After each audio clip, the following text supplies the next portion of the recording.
Hello friends, आज हम start करते हैं क्लास 6 की सामाजिक विज्ञान यानी सोशल स्टडी की भूगोल की बुक हम स्टार्ट करेंगे जिसका नाम है पृथ्वी हमारा आवास। आपका स्वागत करता हूं अपने channel let's learn with Amit Kumar Khatri में।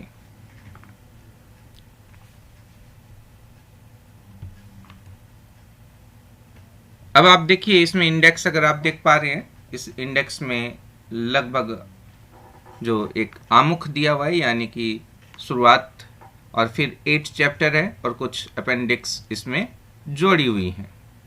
हम स्टार्ट करते हैं। सौर मंडल में पृथ्वी, ठीक है, the earth in the solar system.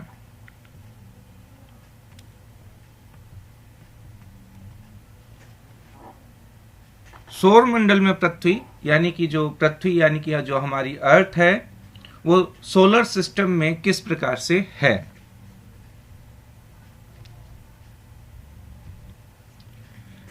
देखिए स्टूडेंट्स, जैसा कि हम हमारे आसपास देखते हैं, जैसे ही शाम होनी शुरू होती है, सूर्यास्त हो जाता है, उसके बाद हमें जो एक दो तारे दिखाई देना शुरू होते हैं।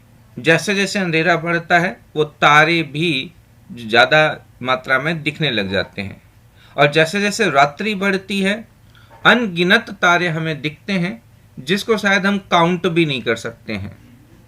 ठीक है, उसकी आप गणना यानी आप उसकी काउंटिंग नहीं कर पाएंगे। संपूर्ण आकाश में छोटी छोटी चमकदार वस्तुओं से भर जाता है।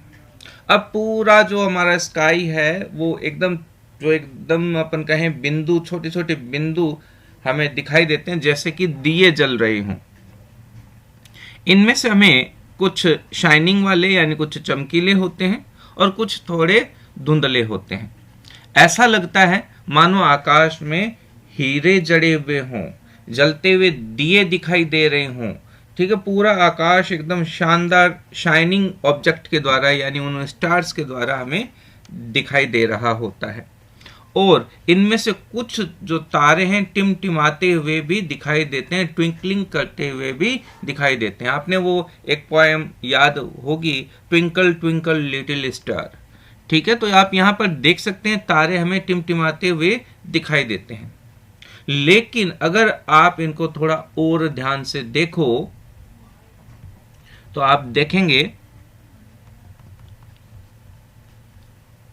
तो इनमें से कुछ की टिमटिमाहट अन्य से अलग होती है। ये बिना किसी टिमटिमाहट के चंद्रमा के समान दिखाई देते हैं, चमकते हैं। देखिए, जैसे ही शाम होना शुरू होती है उस समय भी हमें एक, जिसे हम शुक्र ग्रह कहते हैं, ठीक है, वो हमें दिखाई देता है। उसमें टिमटिमाहट नहीं होती, ट्विंकलिंग नहीं होती। ठीक इसी प्रकार से मून जो चंद्रमा होता है उसमें भी टिमटिमाहट नहीं होती है, ट्विंकलिंग नहीं होती है। क्यों? क्योंकि इनका डिस्टेंस हमारी अर्थ से थोड़ा कम है। बाकी जो स्टार्स हमें दिखाई देते हैं उनका डिस्टेंस काफी ज्यादा होता है। अब अगर हम चंद्रमा की बात करें, मून की बात करें, तो अगर हम रोजाना मून का ऑब्जर्वेशन करें, चंद्रमा को रोजाना अगर हम देखें तो आप देखोगे उसकी शेप एंड साइज रोज अलग अलग होती है। आप पूरे चंद्रमा को महीने में सिर्फ एक दिन देख सकते हो, और उस पूरे चंद्रमा को जिस दिन देखते हैं हम उसे फुल मून कहते हैं, या फिर हम हिंदी में उसे पूर्णिमा कहते हैं। और जिस दिन हमें बिल्कुल भी चंद्रमा नहीं दिखाई दे रहा होता है उसे हम अमावस्या कहते हैं या न्यू मून कहते हैं। ऐसी रात में अगर आसमान साफ है तो आप आसमान का अवलोकन अच्छे तरीके से कहते हैं। तो यानी कि जिस दिन पूरा चांद दिखाई दे उसे हम पूर्णिमा कहते हैं यानी कि फुल मून, और जिस दिन हमें बिल्कुल भी चंद्रमा नहीं दिखाई दे रहा है उसे हम अमावस्या कहते हैं या न्यू मून कहते हैं। हमारा जो हिंदू जो महीने हैं, हिंदू कैलेंडर के जो भी महीने हैं वो सारे के सारे इसी दिन से जो फर्स्ट मंथ है वो स्टार्ट हो जाता है, नया महीना। जैसे चैत्र, वैशाख, ज्येष्ठ, आषाढ़, तो जो अमावस्या की जो होती है, अमावस्या से एकम से वो नया महीना, अमावस्या से नया महीना शुरू हो जाता है। और फिर उसके बाद में आती है पूर्णिमा, और पूर्णिमा के बाद में जैसे ही तारीख 14 तक आती है कृष्ण पक्ष की, ठीक है, और फिर अमावस्या आती है। तो इस तरीके से एक महीना चलता है। फिर हम देखते हैं, क्या आपको इस बात का आश्चर्य नहीं होता कि हम दिन के समय में चंद्रमा एवं इन सभी छोटी चमकीली वस्तुओं को क्यों नहीं देख सकते? ऐसा इसलिए है क्योंकि सूर्य के तेज प्रकाश के कारण रात के समय चमकने वाली वस्तुओं को हम दिन में नहीं देख सकते हैं। अब देखिए, इसके लिए आपकी बुक ने एक एक्सपेरिमेंट करके बताया है कि आप एक टॉर्च ले लीजिए, उसके आगे एक आप शीट लगाइए, कागज़ लगा सकते हैं, ठीक है, एक रैपर लगा सकते हैं, उसमें बहुत सारे छेद कर लीजिए और एक अंधेरे कमरे में टॉर्च जलाइए। अब आप अपने सामने जो वॉल है उसके ऊपर आप बहुत छोटे छोटे जो पिन होल जो आपने उस पेपर में किए हैं उसमें से लाइट सामने वॉल पर दिखाई देती है। लेकिन जैसे ही आप रूम में लाइट ऑन कर लोगे तो आपको वो जो लाइट दिखाई दे रही थी पिन होल के द्वारा वो दिखाई नहीं देगी। तो ठीक यही प्रोसेस बाहर होता है, हमारे एनवायरनमेंट में होता है, हमारे परिवेश में होता है कि दिन के समय में सूर्य की रोशनी बहुत ज़्यादा तेज होती है, इसके कारण से हमें ये स्टार्स दिखाई नहीं देते हैं। ठीक है, ये स्टार्स इस कारण से नहीं दिखाई देते हैं, ऐसा नहीं है कि वो कहीं चले जाते हैं, होते वहीं हैं, पर जैसे जैसे लाइट कम होना शुरू होती है, लेट नाइट होती है, तो वो ज़्यादा हमें दिखाई देने लगते हैं। सूर्य, चंद्रमा तथा वे सभी वस्तुएं जो रात के समय आसमान में चमकती हैं खगोलीय पिंड कहलाती हैं। खगोलीय पिंड यानी सेलेस्टियल बॉडीज, इन सभी को हम सेलेस्टियल बॉडीज कहते हैं। कुछ सेलेस्टियल बॉडीज यानी खगोलीय पिंड बड़े आकार वाले तथा गर्म होते हैं, ये गैसों के बने होते हैं, इनके पास अपनी ऊष्मा तथा प्रकाश होता है। ऊष्मा यानी हीट, प्रकाश यानी कि लाइट। तो ऐसे सेलेस्टियल बॉडीज जिनके पास खुद का लाइट और हीट हो, उन्हीं को हम स्टार्स कहते हैं। और ये जो स्टार्स है, इनके पास खूब ज़्यादा मात्रा में लाइट और हीट होती है, तो वो उस मात्रा का जो है उत्सर्जन भी करते हैं। और इन खगोलीय पिंडों को हम स्टार्स या तारा कहते हैं। और सूर्य यानी जो सन है वो भी एक तारा ही है, ठीक है, सूर्य जो है एक तारा है। अब हम देखिए यहाँ पर एक इमेज दिखाई दे रही है, आप अच्छे से देख पाओगे। एक ये देखिए सप्तऋषि एवं ध्रुव तारा, ठीक है। अब हम इसको समझेंगे, थोड़ा सा पढ़ लेते हैं। रात के समय में चमकते हुए अनगिनत तारे सूर्य के समान ही हैं, लेकिन हमसे बहुत अधिक दूर होने के कारण हम लोग उनकी ऊष्मा या प्रकाश को महसूस नहीं कर सकते हैं तथा वे अत्यंत छोटे दिखाई पड़ते हैं। देखिए स्टूडेंट्स, इसमें ऐसा है कि जो वस्तु बहुत ज़्यादा दूर होती है हमसे, वो हमें छोटी दिखाई देती है। अगर कभी आप घूमने गए हों और आपने माउंटेन वाले इलाके में बस से सफ़र किया है, तो जब हम माउंटेन पहाड़ों पर बस चल रही होती है और नीचे का अगर हमें दिखाई दे, तो नीचे की बसें हमें बहुत छोटी छोटी दिखाई दे रही होती हैं। वहाँ पर बसें छोटी नहीं हैं, वहाँ पर हमारे और उस बस के बीच में डिस्टेंस बहुत ज़्यादा है, ठीक है। इस कारण से बस यही रीज़न यहाँ पर अप्लाई कर लीजिए कि जो सूर्य है पृथ्वी के काफ़ी पास में, या अपन कहें हमारी जो अर्थ है, हमारी जो पृथ्वी है, वो सूर्य के सन के पास में है। बाकी जो स्टार्स है वो बहुत ज़्यादा डिस्टेंस पर हैं, बहुत ज़्यादा दूरी पर हैं।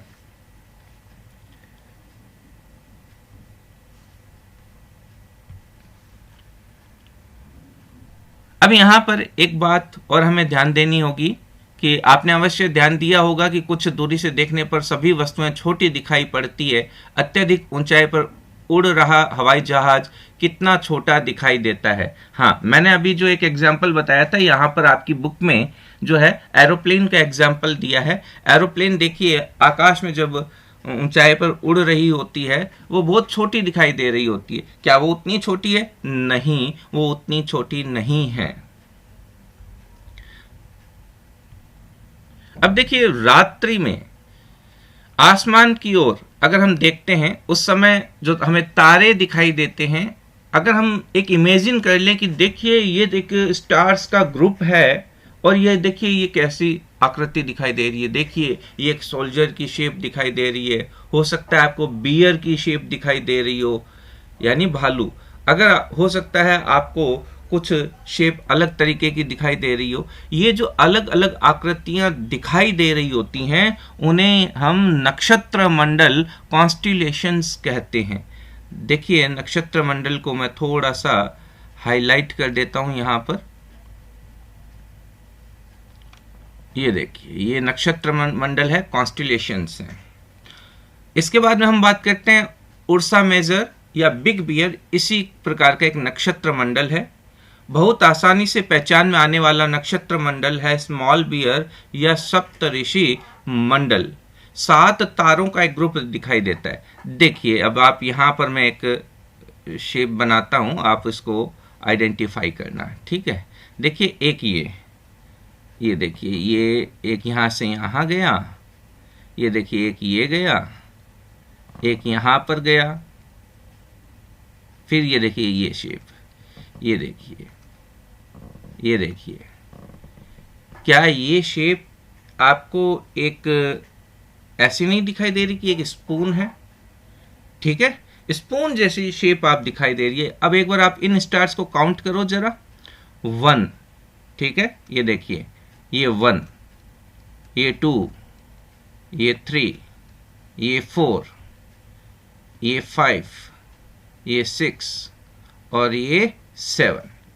ये जो 7 स्टार्स दिखाई दे रही हैं, ये इसी ग्रुप को हम सप्तऋषि मंडल कहते हैं। और यहीं पर आप देखिए इसके आसपास कुछ और स्टार्स को अगर हम इसमें ऐड कर लें तो ये एक छोटे भालू एक के रूप में दिखाई देता है, जिसे हम कहते हैं स्मॉल बियर, ठीक है। और इसी के आसपास कुछ और अगर तारों को जोड़कर अगर हम देखें तो उसे हम कहते हैं बिग बियर, उर्सा मेजर। इसका दूसरा नाम उर्सा मेजर या अर्सा मेजर दोनों ही हैं, अर्सा मेजर भी बोला जाता है। तो इस तरीके से आप देख सकते हैं, आप इस इमेज को समझिए। और अब देखिए यहाँ पर ये जो 2 स्टार्स हैं, इन्हीं के डायरेक्शन में आप ऊपर की तरफ अगर अपन देखें तो ये देखिए यहाँ पर, ये देखिए ये एक तारा दिखाई दे रहा है जिसे हम पोल स्टार या ध्रुव तारा कहते हैं, ठीक है। ये हमें सिर्फ हमारे नॉर्थ हेमिस्फीयर से ही दिखाई देता है, हमें उत्तरी पोल से, यानी कि जो हम नॉर्थ हेमिस्फीयर पे जो लोग रहते हैं अर्थ के उत्तरी पार्ट पर जो रहते हैं उसी के लोगों को दिखाई देता है, साउथ पोल से दिखाई नहीं देता है।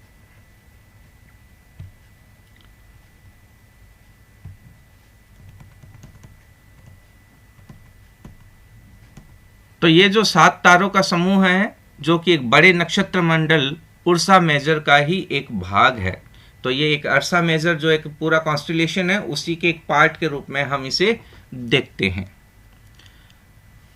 प्राचीन समय में जो लोग हैं रात्रि में जो दिशा का निर्धारण तारों की सहायता से करते थे, उत्तरी तारा उत्तर दिशा को बताता है, इसे हम ध्रुव तारा भी कहते हैं। आप एक रात के अंदर जिसमें आकाश साफ हो, आप इस ध्रुव तारे को आइडेंटिफाई कर सकते हो। यह आसमान में हमेशा एक ही स्थान पर रहता है, हम सप्तऋषि की सहायता से ध्रुव तारे की स्थिति को जान सकते हैं। देखिए अब ये डायरेक्शन कैसे इसकी एक ही रहती है। आपके रूम में फैन लगा हुआ है, ठीक है, आपके रूम में फैन लगा हुआ है, वो ऊपर हुक से बंधा हुआ है।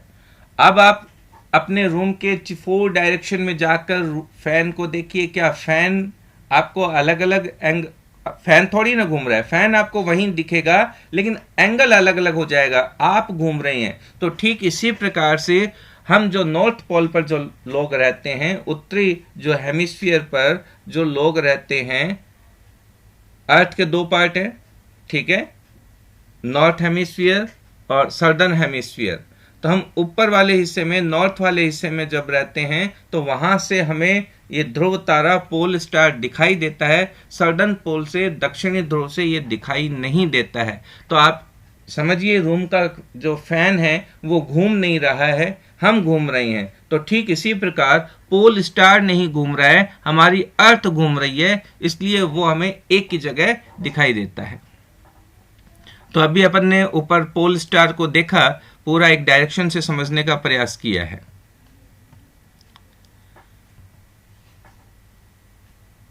कुछ खगोलीय पिंडों में अपना प्रकाश एवं ऊष्मा नहीं होती है, वे तारों के प्रकाश से प्रकाशित होते हैं, ऐसे पिंड ग्रह कहलाते हैं। तो इसमें से जो वीनस यानी कि शुक्र ग्रह जो हमें दिखाई देता है वो एक ग्रह है, और उस पर जब सूर्य का प्रकाश गिरता है तो वह हमें अर्ली मॉर्निंग या जो जैसे सूर्यास्त होता है उसके बाद में हमें दिखाई देता है। इसको हम प्लैनेट कहते हैं, अंग्रेजी में इस ग्रह को प्लैनेट कहा जाता है, जिसका अर्थ होता है परिभ्रमक, अर्थात चारों ओर घूमने वाले। तो ये सन के चारों ओर घूमते हैं, इसलिए हम इनको परिभ्रमक कहते हैं, प्लैनेटाई कहते हैं। ये अपना संपूर्ण प्रकाश एवं ऊष्मा सूर्य से प्राप्त करते हैं, जो पृथ्वी के सबसे नजदीक का तारा है। अब पृथ्वी के सबसे नजदीक क्या है? शुक्र है, ठीक है। पृथ्वी को बहुत अधिक दूरी से जैसे चंद्रमा से देखने पर यह चंद्रमा की तरह चमकती हुई प्रतीत होती है। अगर हम मून पर चले जाएं और वहां से हमारी अर्थ को देखें तो वो भी हमें वैसे ही दिखेगी जैसे हमें यहाँ से चंद्रमा दिखाई दे रहा है। फिर यहाँ पर कुछ फैक्ट्स बताए गए हैं। देखिए, बृहस्पति, शनि तथा यूरेनस के चारों ओर छल्ले हैं। एक रिंग लाइक स्ट्रक्चर है, अभी आगे एक इमेज आएगी उसमें देखेंगे अपन। तो बृहस्पति, शनि यानी सैटर्न, ठीक है, यूरेनस, इनके चारों ओर एक रिंग है, और ये छल्ले विभिन्न पदार्थों के असंख्य छोटे छोटे पिंडों से बनी पट्टियां हैं। पृथ्वी से इन छल्लों को शक्तिशाली दूरबीन की सहायता से देखा जा सकता है। तो अगर हम कहें कि पावरफुल जो टेलीस्कोप है उसके द्वारा हम इनको देख सकते हैं। अच्छा, बृहस्पति यानी Jupiter, Jupiter, Saturn and Uranus, इनको इनके चारों ओर जो है वो छल्ले होते हैं। अब देखिए, ये एक इमेज है, आप इसको देख सकते हैं। देखिए, यहां पर आप देखेंगे सूर्य को दिखाया जा रहा है। सूर्य के जस्ट पास में मरकरी है, बुध ग्रह दिखाई दे रहा है। उसके बाद में आप यहां पर देखेंगे शुक्र ग्रह है, और उसके बाद में हमारी जो अर्थ है, पृथ्वी जिस पर हम रहते हैं, और उसके बाद में है मंगल ग्रह। उसके बाद में अब देखिए सूर्य और मंगल, सूर्य और ये बाद में देखिए क्षुद्र ग्रह की एक पट्टी है, ठीक है, क्षुद्र ग्रह की आप एक पट्टी इसमें देख पा रहे हैं। एस्टेरॉइड बेल्ट हम इसको कहते हैं। अब देखिए, इस एस्टेरॉइड बेल्ट के बाहर की तरफ कुछ प्लेनेट है, और ये सारे अंदर की तरफ हैं, तो इसलिए हम इसे इनर प्लेनेट भी कहते हैं। उसके बाद में देखिए जुपिटर है, सैटर्न है, यूरेनस है, ये नेपच्यून है, और ये प्लूटो है।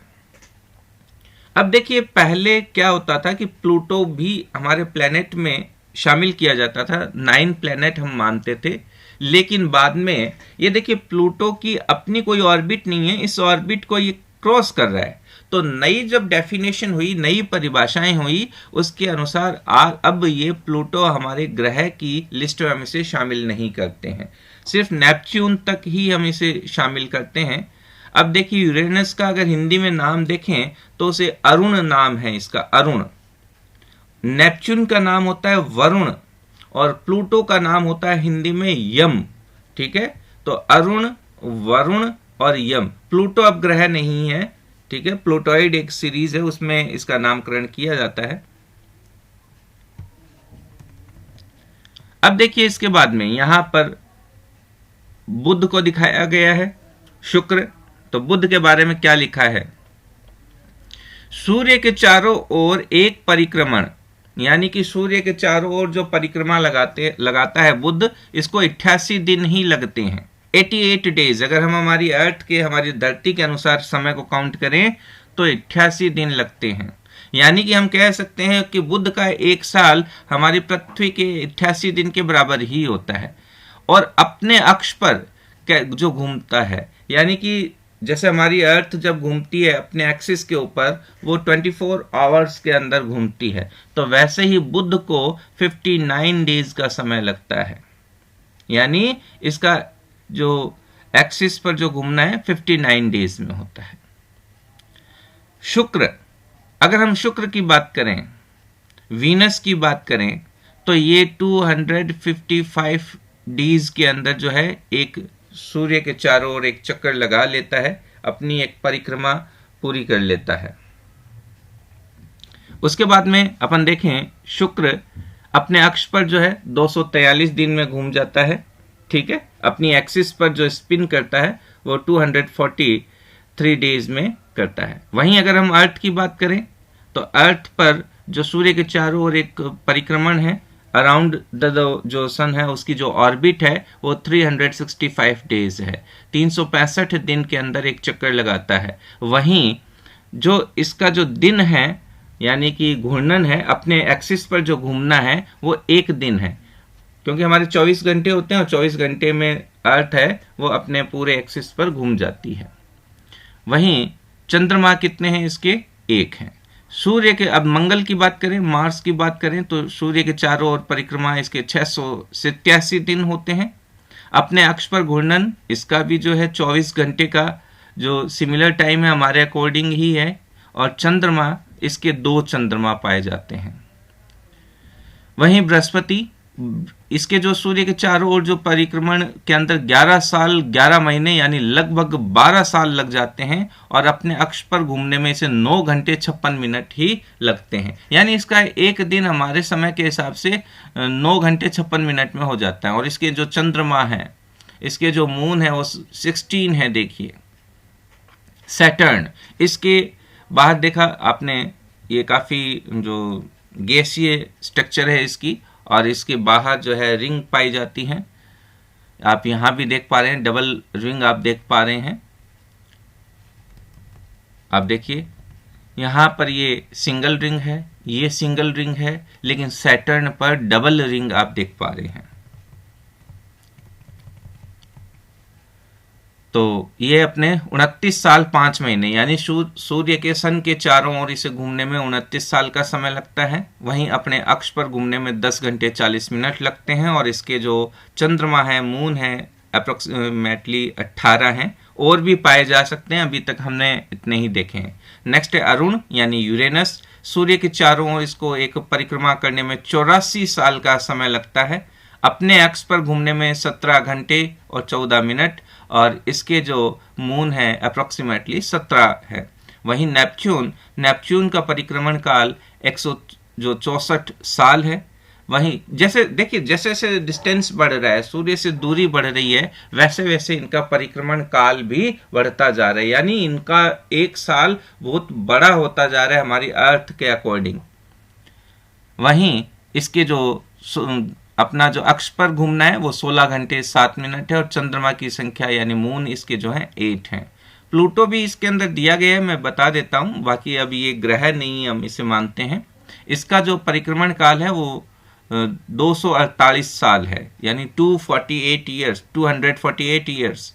वहीं ये अपने एक्सिस पर 6 दिन 9 घंटे के अंदर अपनी एक्सिस पे घूम जाता है। और वहीं इसके अगर मून की बात करें तो इसके मून, अभी हमें एक मून के बारे में ही पता है।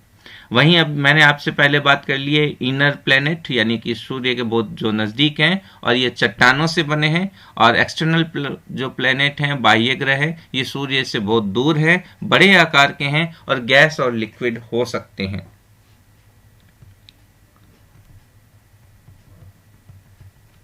इसके बाद में ये बताया जा रहा है आसमान में दिखने वाला चंद्रमा एक उपग्रह है, ठीक है, हमारी पृथ्वी का सहचर है और इसके चारों ओर चक्कर लगाता है।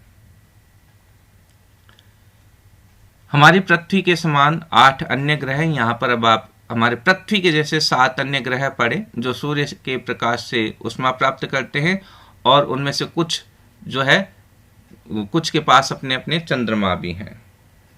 तो इस तरीके से आप देख सकते हैं इसको। वहीं अब अपन बात करते हैं, यहाँ पर एक बॉक्स बनाया हुआ है, इस बॉक्स को पढ़ते हैं।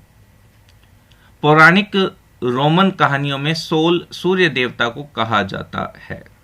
तो रोमन जो कहानियां हैं उनमें सूर्य देवता को सूल कहा गया है, और शोर जो शब्द यानी सौर शब्द का अर्थ है सूर्य से संबंधित, सौर, ठीक है, ये जो सौर ऊर्जा, सौर पैनल, सोलर पैनल जो हम बात करते हैं, सूर्य से संबंधित, इसलिए सूर्य के परिवार को सौर मंडल, सोलर सिस्टम कहा जाता है। सौर शब्द का उपयोग करते हुए और अधिक शब्दों को आप लिखें। आप देखिए जैसे सौर मंडल हो गया है, सौर ऊर्जा मैंने बता दिया है, ठीक है। तो इसी प्रकार से कुछ एक दो शब्द आप और देखिए कि सौर, जैसे सौर ऊर्जा, सौर कुकर, ठीक है, इस तरीके से आप वर्ड को बनाइए। अब हम यहाँ पर देखते हैं कि शब्द की उत्पत्ति एक बॉक्स और दिया गया है, ये क्या है? देखिए ऐसे बहुत से शब्द होते हैं जिनका उपयोग हम एक भाषा में करते हैं, अक्सर वे दूसरी भाषाओं से लिए गए शब्द होते हैं। उदाहरण के लिए अगर हम ज्योग्राफी, जो कि एक अंग्रेजी शब्द है, इसको ग्रीक भाषा से लिया गया है, ठीक है, जिसका अर्थ है पृथ्वी का विवरण। यह दो ग्रीक शब्दों से मिलकर बना है, जिसे हम कहते हैं GEO, जियो, ठीक है, और इसके बाद में पृथ्वी, जियो का जो अर्थ होता है वो होता है पृथ्वी, और ग्राफिया का अर्थ होता है लिखना। तो ज्योग्राफी और पृथ्वी के संबंध में अब अपन यहाँ पर देखिए कुछ वर्ड और ऐड करते हैं। देखिए जियो यानी पृथ्वी, फिर होता है लॉजी, लॉजी का मतलब होता है अध्ययन, टू स्टडी, यानी पृथ्वी का अध्ययन, जियोलॉजी, ठीक है। उसके बाद में ज्योमेट्री, मैट्री का मतलब होता है मापना, तो पृथ्वी का मापन ज्योमेट्री कहलाता है। आप मैथ के अंदर ज्योमेट्री बॉक्स रखते हैं ना, तो इंस्ट्रूमेंटल बॉक्स है वो अपने आप में। और एक वर्ड आता है ऑइड, ठीक है, जियोइड, ऑइड का मतलब ये पृथ्वी के समान, जियोऑइड यानी पृथ्वी के समान, ज्योमेट्री, जियोलॉजी, ठीक है, ज्योग्राफी, ज्योग्राफी का मतलब हो गया भूगोल, जो ये अपने आप में एक सब्जेक्ट है, ठीक है, जियोलॉजिस्ट यानी पृथ्वी का अध्ययन करने वाला जियोलॉजिस्ट। तो इसी तरीके से आप वर्ड का एक समझ सकते हो। उसके बाद में हम डिस्कशन करते हैं वापस से सौर मंडल के ऊपर, सोलर सिस्टम के ऊपर। देखिए सूर्य, अब यहाँ पर आप 9 ग्रह न माने, इसको 8 ग्रह ही माने, तो इसको आप 8 ग्रह माने। उसके बाद में सूर्य, 8 ग्रह, उपग्रह तथा कुछ अन्य खगोलीय पिंड यानी सेलेस्टियल बॉडीज जैसे क्षुद्र ग्रह एवं उल्का पिंड मिलकर सौर मंडल का निर्माण करते हैं। अब ये क्षुद्र ग्रह क्या है, ठीक है, क्षुद्र ग्रह और उल्का पिंड, अब इनके बारे में भी अपन कुछ डिस्कशन करेंगे। यहाँ पर क्षुद्र ग्रह का मतलब होता है एस्टेरॉइड्स एवं उल्का पिंड का मतलब होता है मीटेरॉइड्स, क्लियर, और सौर मंडल का मतलब होता है जो है सोलर सिस्टम। अब यहाँ पर अगर हम सौर परिवार का नाम दे दें, सोलर फैमिली कह दें, तो इसका जो अगर मैन जो प्लैनेट, जो मैन स्टार है, मुखिया अगर हम इसे कहें, तो वो होता है सन, यानी कि जो सूर्य है वो इस पूरे फैमिली का हेड होता है। अब हम सबसे पहले डिस्कशन करते हैं इस सन के बारे में, द सन या सूर्य।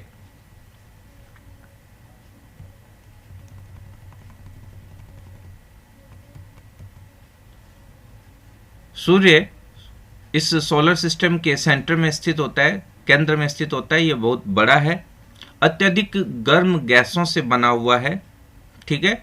इसका खिंचाव बल इससे सौरमंडल को बांधे रखता है। इसमें अट्रैक्शन जो पावर है वो बहुत ज़्यादा होती है, जिसके कारण जो भी प्लैनेट हैं वो इसके चारों ओर रह जाते हैं, दूर नहीं निकल पाते हैं। प्लैनेट अगर जाना चाहें तो ये खींच करके रखता है। अब यहाँ पर आप कहोगे कि सर अगर ये खींचता है तो सारे प्लैनेट सन के अंदर क्यों नहीं चले जाते? क्योंकि प्लैनेट का भी अपना एक फोर्स होता है, वो बाहर जाना चाह रही हैं, पर सन उसे अपनी तरफ खींच रहा है। तो दोनों का जो एक अट्रैक्शन पॉइंट कि जिस बिंदु पर मिला है वहां पर वो प्लैनेट स्थित हो गए हैं। तो जैसे अगर हम कहें अर्थ, अगर हम हमारी जो धरती है वो सूर्य से लगभग 15 करोड़ किलोमीटर दूर है। वो अर्थ को खींचना चाह रहा है और ज्यादा, लेकिन अर्थ का अपना पावर इतना है कि वो इतना खींच करके इतना दूर आ गई है। अब वो और बाहर जाना चाहती है, वो बाहर चली तो जाए पर सन उसे खींचना चाहता है। तो यहां पर इस डिस्टेंस से आगे अर्थ नहीं जा पा रही और इससे अंदर सन नहीं खींच पा रहा है। तो दोनों का जो फोर्स है यहाँ 15 करोड़ किलोमीटर की डिस्टेंस पर आकर के रुका हुआ है। तो यहां पर इसमें अपन कहेंगे कि एक खिंचाव बल है, एक अट्रैक्शन पावर है, जिससे सौर मंडल को बांधे रखता है। सूर्य सौर मंडल के लिए प्रकाश एवं ऊष्मा का एकमात्र स्रोत है। देखिए हमारी अर्थ पर हम ये सब इलेक्ट्रिसिटी वगैरह जो भी देख पा रहे हैं, ये तो मैन मेड है, ह्यूमन मेड है, लेकिन नेचुरल पावर हमें जो मिलती है वो सिर्फ और सिर्फ सोलर से मिलती है, सूर्य से मिलती है। सूर्य के अलावा हमारा कोई दूसरा सोर्स नहीं है। लेकिन हम इसकी अत्यधिक तेज ऊष्मा को महसूस नहीं करते हैं, क्योंकि सबसे नजदीक का तारा होने के बावजूद यह हमसे बहुत दूर है। बहुत दूर, कितना दूर है? 15 करोड़ किलोमीटर दूर है। 15 करोड़ किलोमीटर। पेज पर लिख करके देखना। नेक्स्ट है प्लैनेट। हमारे सौर मंडल में 8 ग्रह हैं। सूर्य से दूरी के अनुसार वे हैं बुध, शुक्र, पृथ्वी, मंगल, बृहस्पति, शनि, यूरेनस, नेपच्यून। अब यहां पर देखिए, मैं ये कहूंगा कि आप प्लूटो को न माने। प्लूटो इसमें लिखा हुआ है, थोड़ी सी पुरानी बुक है मेरे पास एनसीईआरटी की, इस वजह से, ठीक है। तो यहां पर एक तो आप इस 9 को कट माने, 9 नहीं है ये प्लूटो नहीं, आप इसको कट करके पढ़े, ठीक है। 9 ग्रह नहीं है, 8 है, यहां पर आप इसको 8 पढ़ेंगे, ठीक है। अब आपको मैं बार बार कह रहा हूं तो निश्चित रूप से आप इस पर ध्यान देंगे। अब यहां पर एक सूर्य से उनकी दूरी के अनुसार अंग्रेजी के ग्रहों को हम कुछ याद कर सकते हैं। तो आप देखिए इसको आप कैसे याद करेंगे।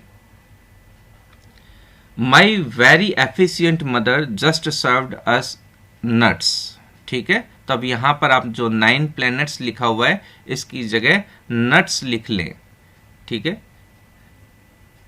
तो यहां पर आप इसको नाम को याद कर सकते हो। एम से मरकरी है, एम से जो mercury, Venus, earth, Mars, Jupiter, Saturn, Uranus and Neptune, ठीक है। तो आप यहां पर इसको प्लैनेट को कट कर दें और यहां पर जो 9 है इसकी जगह नट कर लें, ठीक है, NUTS। तो एक अच्छी सी एक पोएम बन गई। तो my very efficient mother just जो है सर्व्ड अस नट्स, तो यहाँ पर शॉर्ड है, इसको सर्व्ड कर ले तो एक अच्छी पोएम बन जाएगी। तो सूर्य से उनकी दूरी के अनुसार अब ये सारी की सारे जो प्लैनेट को आप इस तरीके से याद कर सकते हो।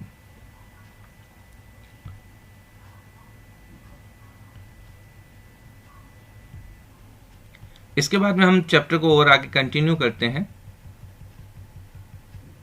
मानता हूं थोड़ा सा लंबा हो रहा है, कोई बात नहीं, आप 2 सिटिंग में देख सकते हो, छोटे बच्चे हो कोई बात नहीं, 2 बार में देख लें, थोड़ा पानी और पी लें, ठीक है। लेकिन एक ही विजिट में मैं इसको, एक ही सिटिंग में मैं इसको कंप्लीट करता हूं। देखिए सौर मंडल के सभी 8 ग्रह एक निश्चित पथ पर सूर्य का चक्कर लगाते हैं। ये दीर्घवृत्ताकार में फैले हुए हैं। देखिए दीर्घवृत्ताकार क्या होता है? देखिए एक तो हो गया एकदम राउंड, ठीक है। अगर अपन बात करें तो देखिए यहां पर आप देखिए स्क्रीन पर, ये देखिए ये आपको दिखेगा राउंड। अब ये स्ट्रक्चर राउंड नहीं होगी, ये स्ट्रक्चर देखिए इस तरीके की होगी, आप देख पा रहे होंगे, ये आप देख पा रहे हैं, ठीक है। मैं थोड़ा सा ऊपर बना देता हूं इसको, ये देखिए इस तरीके से, ये हो गई दीर्घवृत्ताकार। ये देखिए ये हो गई, ये जो स्ट्रक्चर अभी आप देख पा रहे हो ये दीर्घवृत्ताकार स्ट्रक्चर है।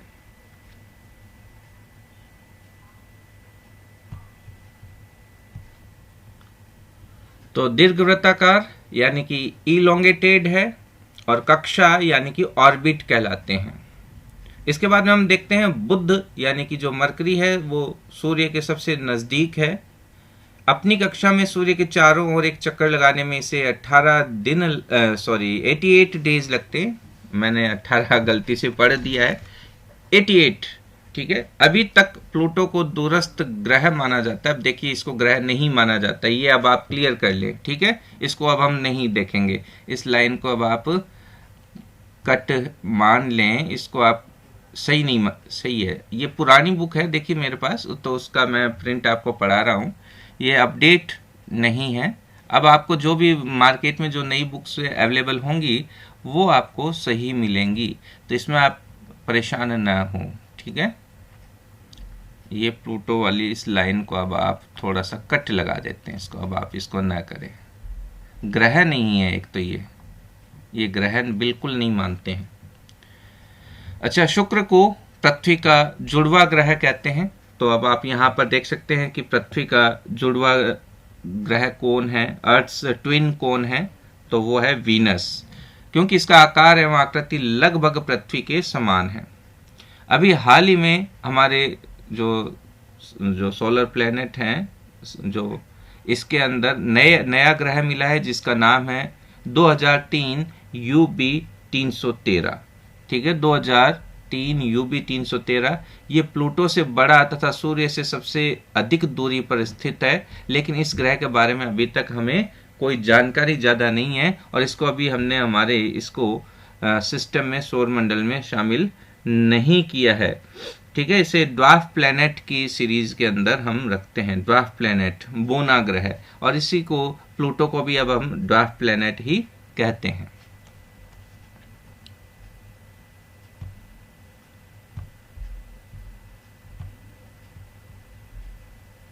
अब हम इसको और आगे कंटिन्यू करते हैं। नेक्स्ट है हमारी अर्थ।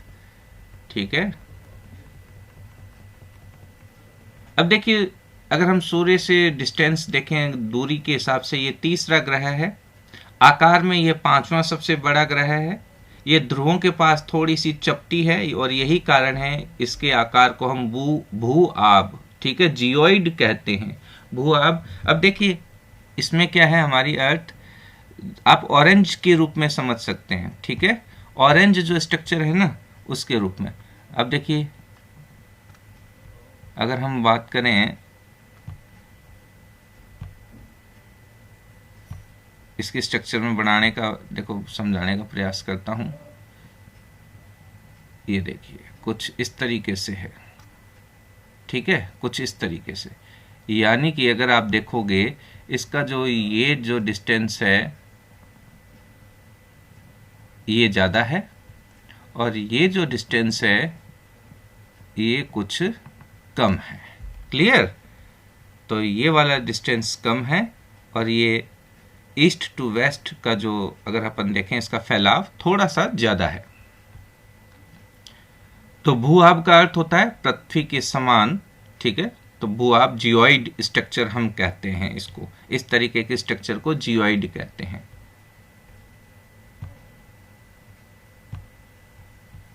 तो जीवन के लिए अनुकूल परिस्थितियां संभवतः केवल पृथ्वी पर ही पाई जाती हैं। हम नहीं जानते कोई दूसरे प्लेनेट के ऊपर कुछ ऐसा लाइफ है कि नहीं है।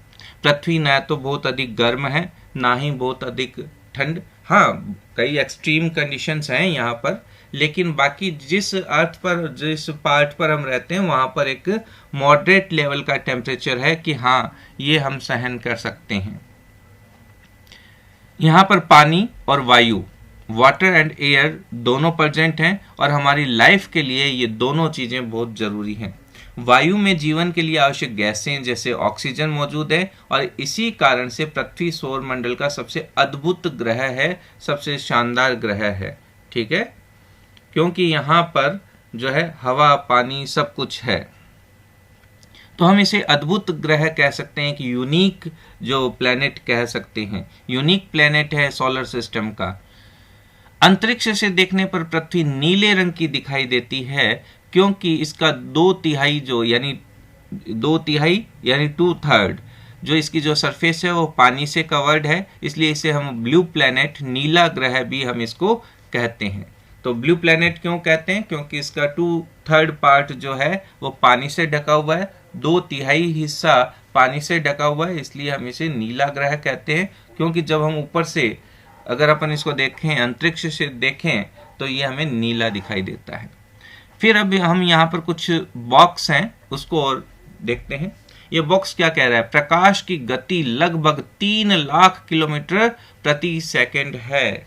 3 लाख किलोमीटर, ठीक है, 1 नहीं, 2 नहीं, 10 नहीं, 1000 नहीं, 3 लाख किलोमीटर पर सेकंड। और इस गति के बावजूद सनलाइट को, सूर्य के प्रकाश को पृथ्वी पर पहुंचने में 8 मिनट 20 सेकंड का समय लगता है, यानी 500 सेकंड का समय लगता है। यहाँ पर दिया है लगभग 8 मिनट, ठीक है, तो अब आप उसको पढ़ सकते हैं, 8 मिनट 20 सेकंड यानी कि 500 सेकंड का टाइम लगता है। अब आप 3 लाख किलोमीटर को 500 से मल्टीप्लाई करेंगे तो 15 करोड़ आते हैं। क्लियर? आप करके देख लीजिएगा। नेक्स्ट है, फैक्ट की बात करें, नील आर्मस्ट्रॉन्ग पहले व्यक्ति थे जिन्होंने 29 जुलाई 1969 को सबसे पहले चंद्रमा की सतह पर कदम रखा। मालूम करो क्या कोई भारतीय चंद्रमा पर गया है? ठीक है, ये क्वेश्चन तो आपके लिए है, पता कीजिए क्या नाम है उनका, कौन गया है। इसके बाद में हम डिस्कशन करते हैं चंद्रमा के ऊपर, मून के ऊपर। अब यहां पर फिर एक बॉक्स है, पहले हम बॉक्स को ही पढ़ लेते हैं। देखिए, उपग्रह, ठीक है, उपग्रह किसे कहते हैं? सैटेलाइट। अब देखिए, उपग्रह एक होता है नेचुरल सैटेलाइट यानी कि प्राकृतिक उपग्रह, एक होता है ह्यूमन मेड सैटेलाइट यानी कि मनुष्य के द्वारा बनाया गया उपग्रह। उपग्रह एक सेलेस्टियल बॉडी है, एक खगोलीय पिंड है जो ग्रहों के चारों ओर चक्कर लगाते हैं। ये उसी प्रकार से चक्कर लगाते हैं जिस प्रकार से ग्रह सूर्य के चारों ओर चक्कर लगाते हैं। तो माना कि अगर हम माने कि सन है, सन के चारों ओर अर्थ जो है चक्कर लगा रही है और उस अर्थ के चारों ओर मून चक्कर लगा रहा है, तो मून क्या है? एक सेलेस्टियल बॉडी है और एक सैटेलाइट है, पर ये नेचुरल सैटेलाइट है। बाद में हम पढ़ते हैं मानव निर्मित यानी कि ह्यूमन मेड जो सैटेलाइट है, ये कृत्रिम है, आर्टिफिशियल है, ये वैज्ञानिकों के द्वारा बनाया गया है और इसका उपयोग हम ब्रह्मांड के बारे में यानी हमारी यूनिवर्स के बारे में जानकारी प्राप्त करने और पृथ्वी पर कम्युनिकेशन सिस्टम को अपडेट करने के लिए इसका इस्तेमाल करते हैं। इसके अलावा हमें मौसम संबंधित जो भी जानकारियां मिलती हैं, आप देखोगे आपके मोबाइल में बहुत सारे ऐप हैं जो बताते हैं कि आज जो है तापमान कैसा रहने वाला है, आज का दिन कैसा जाने वाला है, बारिश होगी नहीं होगी, ये सारी की सारी जानकारी ये सैटेलाइट, ह्यूमन मेड सैटेलाइट हमें भेजते हैं। अंतरिक्ष में उपस्थित कुछ भारतीय उपग्रह इनसैट है, IRS है, एजुसैट है और भी बहुत सारे आप देख सकते हो, ठीक है, IRS, इनसैट, एजुसैट। इसके बाद में अगर हम बात करें मून की, अब हम पढ़ते हैं इस मून को।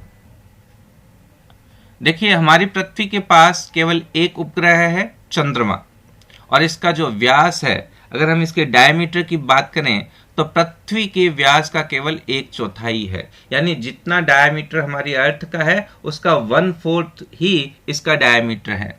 ये इतना बड़ा इसलिए प्रतीत होता है क्योंकि ये हमारे ग्रह से अन्य खगोलीय पिंडों की अपेक्षा नजदीक है। कितना नजदीक है? देखिए, इसकी दूरी अप्रोक्सीमेटली अगर राउंड फिगर की बात करो तो मैं कहूंगा 4 लाख किलोमीटर, 4 लाख किलोमीटर ही दूर है, ठीक है। और अगर आप एग्जैक्ट अब नंबरिंग पर जाएं तो ये हमसे अप्रोक्सीमेटली 3,84,400 किलोमीटर की दूरी पर है। कितना है? 3,84,400 किलोमीटर दूर है।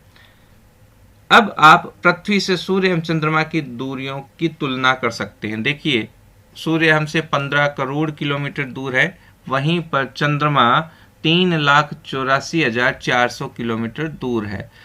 राउंड फिगर में बात करूंगा, एक तो 4 लाख किलोमीटर दूर है और एक 15 करोड़ किलोमीटर दूर है, इसलिए चंद्रमा हमें थोड़ा बड़ा दिखाई देता है क्योंकि इसकी दूरी बहुत ज्यादा नहीं है। अब देखिए, यहाँ पर जो ह्यूमन मेड जो सैटेलाइट है, जब हम इसको लॉन्च करते हैं यानी धरती से ऊपर की तरफ छोड़ते हैं, तो जैसे ही रॉकेट के ये जो पार्ट हैं ये अलग अलग होकर के गिरना शुरू कर जाते हैं। Rocket falls back to the earth, यानी रॉकेट का पृथ्वी पर गिरना, और उसके बाद में जो इसका अपर पार्ट है, इसमें जो सैटेलाइट है वो उस जो सैटेलाइट है वो अपने ऑर्बिट में जो है एंटर कर जाता है। तो यहाँ से जब हम भेजते हैं तो बहुत ज़्यादा फोर्स के साथ भेजते हैं, बहुत ज़्यादा इसमें फ्यूल भरा हुआ होता है। वहीं जैसे जैसे ये ऊपर जाता है इसके फ्यूल वाले पार्ट इसका वेट बढ़ाए रखेंगे, इसलिए ये गिरते जाते हैं ताकि ऊपर जैसे जैसे जाए वैसे वैसे रॉकेट हल्का होता जाए। कंटिन्यू करते हैं इसी को। नेक्स्ट है जीव एवं पौधों को जीवित रहने तथा विकास यानी डेवलपमेंट करने के लिए किन किन तत्वों की आवश्यकता होती है। देखिए यहाँ पर बहुत अच्छा क्वेश्चन है, एलिमेंट्स। तो इसके ऊपर बहुत ज़्यादा तो डिस्कशन नहीं करेंगे, वो थोड़ा सा बता देता हूँ। देखिए कार्बन, ऑक्सीजन, ठीक है, नाइट्रोजन, सल्फर, फास्फोरस, ये सब हमारी बॉडी के पार्ट होते हैं। इन्हीं से मिलकर के हमारी बॉडी बनती है, चाहे वो प्लांट्स हों, ठीक है। बहुत सारे मिनरल्स की हमें ज़रूरत होती है, कैल्शियम होता है, विटामिन डी होता है। तो ये सारे के सारे हमें जो है डेवलप होने के लिए, हमें ग्रोथ करने के लिए ज़रूरी होते हैं। इसी के साथ साथ एक पिक्चर आप यहाँ पर देख पा रहे हो, क्षुद्र ग्रह, ठीक है, जिसको हम कहते हैं एस्टेरॉइड। तो इसके बारे में, एस्टेरॉइड के बारे में थोड़ा सा पहले ये पढ़ लेते हैं। मून के बारे में, चंद्रमा पृथ्वी का एक चक्कर लगभग 27 दिन में पूरा करता है, ठीक है। तो चंद्रमा पृथ्वी के जो चारों ओर घूमता है वो 27 दिन में पूरा कर लेता है, इसीलिए वो महीना, ठीक है, कभी तिथि का क्षय हो जाता है, कभी तिथियां बढ़ जाती है, कभी घट जाती हैं। लगभग इतने ही समय में ये अपने अक्ष पर एक चक्कर भी पूरा करता है। इसके परिणाम स्वरूप पृथ्वी से हमें चंद्रमा का केवल एक ही भाग दिखाई देता है, एक भाग हमें कभी दिखाई नहीं देता, यानी इसका अप्रोक्सीमेटली 60% पार्ट हमें दिखाई देता है। चंद्रमा की जो परिस्थितियां हैं वो जीवन के अनुकूल नहीं है, यानी एडेप्टेबल नहीं है, हम वहां पर रह नहीं सकते हैं। यहाँ पर यानी चंद्रमा पर न पानी है न वायु। इसकी सतह पर पर्वत, मैदान और गड्ढे हैं जो चंद्रमा की सतह पर छाया बनाते हैं। पूर्णिमा के दिन चंद्रमा पर इसकी छाया को देखा जा सकता है। तो इस तरीके से हम डिस्कशन करते हैं उसकी शेडो जो हमें दिखाई देती है, छाया यानी शेडो। फिर हम बात करते हैं क्षुद्र ग्रह एस्टेरॉइड।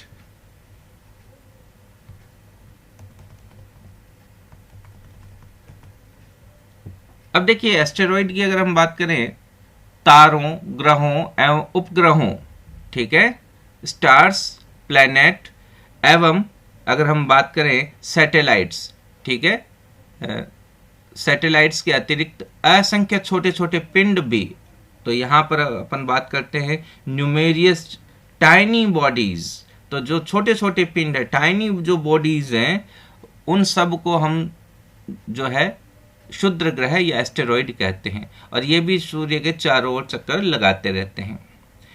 ये मार्स और बृहस्पति की कक्षाओं के बीच में पाए जाते हैं। सबसे बड़ा क्षुद्र ग्रह एस्टेरॉइड जो है वो सीरस है। वैज्ञानिकों के अनुसार क्षुद्र ग्रह के ही भाग होते हैं जो कि बहुत वर्ष पहले विस्फोट के बाद ग्रहों से टूटकर अलग हो गए। तो अब आप थोड़ा सा ऊपर मैं आपको लेके चलता हूँ पिक के अंदर, उस इमेज के अंदर, सोलर प्लेनेट वाली इमेज के अंदर। आप देखिए यहाँ पर, ये देखिए, ये मार्स है, ये जुपिटर है, और आप यहाँ पर ये देख पाएंगे ये जो बेल्ट है, ये जो बेल्ट आपको दिखाई दे रहा है, ये एस्टेरॉइड बेल्ट है। यानी कि ये छोटा एक तरह का डेब्रीज है, मलबा है, छोटी छोटी चट्टानों का। अब छोटी चट्टानें अब कई किलोमीटर की हो सकती हैं, ठीक है। अपन कह सकते हैं कि हमारे हो सकता है कि एक सिटी के बराबर ये जो हो। आप इसे ऐसा ना, कंकर पत्थर डेब्रीज बहुत सारी हैं ये।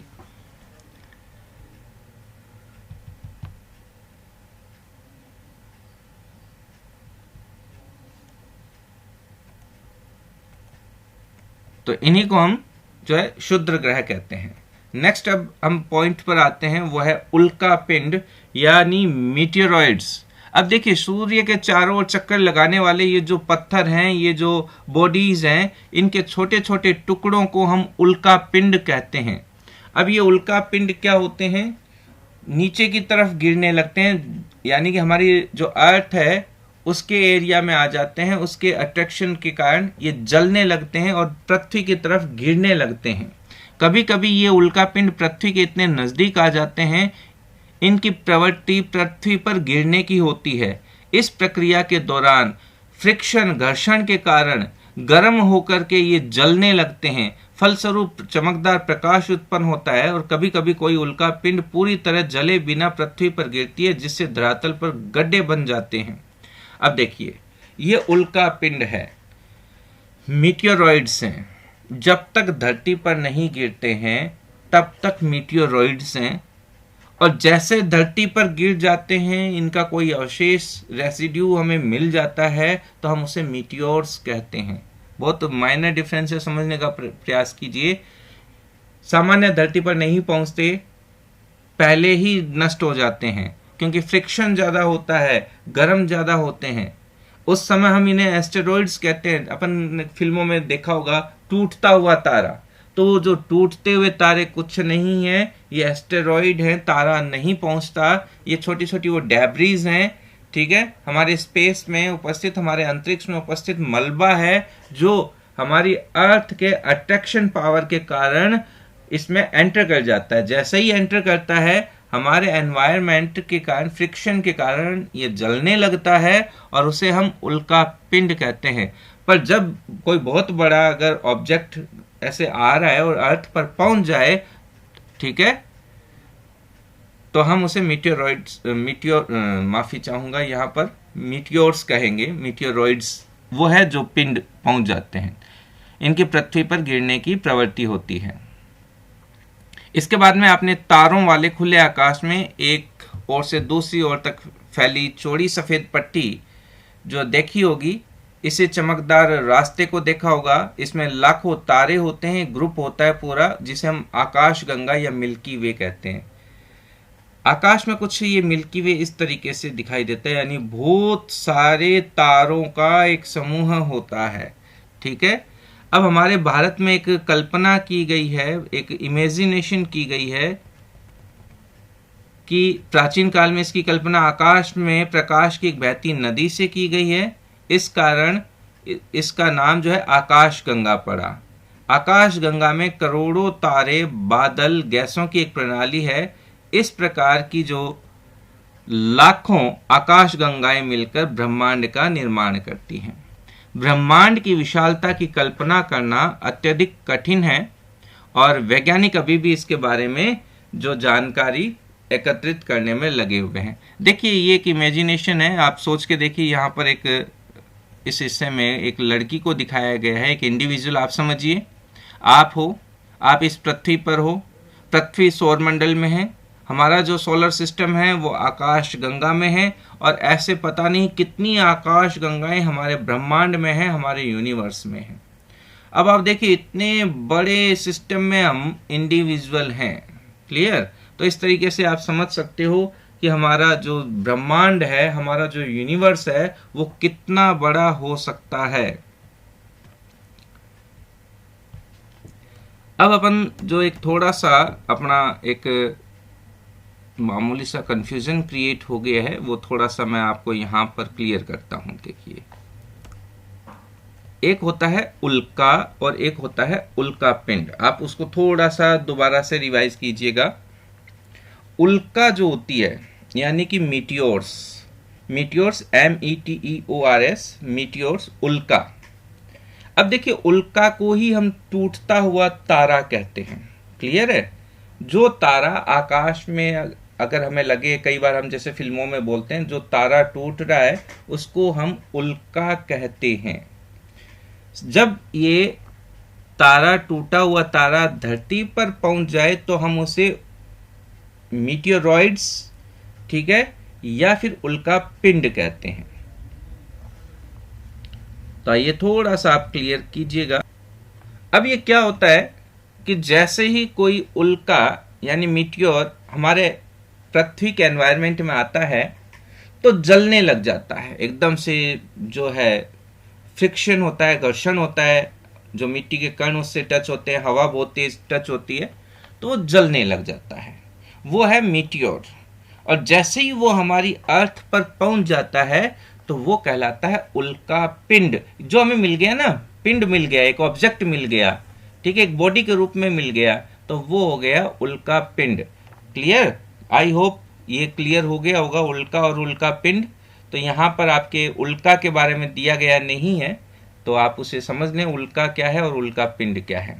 तो इसी के साथ अपना ये जो चैप्टर है वो फिनिश होता है। अप्रोक्सीमेटली देखिए 1 घंटे का चैप्टर हो गया है, तो आप इसे